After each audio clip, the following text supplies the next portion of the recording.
ढेंकानाल जिला कामाख्यानगर पर रज उपहार देले डबल इंजिन सरकार। कामाख्यानगर उपखंडर पर्जंग निर्वाचन मंडली कामाख्यानगर ब्लॉक अंतर्गत आलू झरण और कुसुमजोड़ी निर्मित होता पूर्व बिजली सरकार अमल एक तापज विद्युत केन्द्र पक्षर जमी अधिग्रहण कर विस्थापित मानक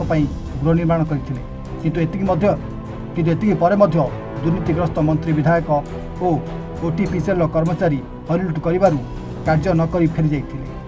एने 6टी पंचायत ग्रामवासी विस्थापित प्रजा मैंने बहु आंदोलन करते किंतु सुधा कौन सुफल पाई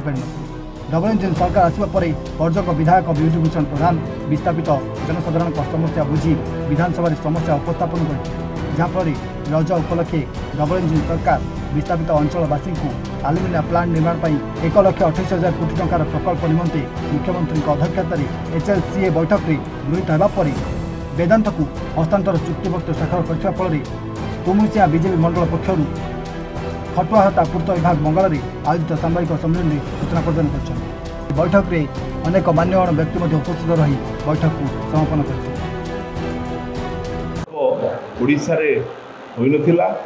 किंतु गोटे सुखर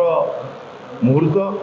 गोटे जहाँ कहती ये कामाख्यानगर सब डिविजन गोटे खुशीर लहरी गला काली को आनी देछि एवं ये लहरी हूँ 1,28,000 कोटी टंका पुंजी विनियोग ए अंचल गोटे मेगा प्रकल्प आलुमिनिया एवं पावर प्लांट वेदांत द्वारा हेबाकू जाउछि। एथिरे प्रत्यक्ष नियुक्ति 30,000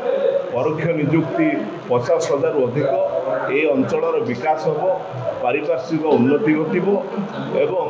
कामाख्यानगर ओडिशार मानचित्र इंडस्ट्री मानचित्र एक नुआ दिगंत सृष्टि हम। एथिपाई जो धन्यवाद ए विशेष धन्यवाद दूची आमर भारत वर्षर युगपुरुष प्रधानमंत्री नरेंद्र मोदी एवं ओडिशार रत्न उज्जवल म्यान केंद्र मंत्री धर्मेंद्र प्रधान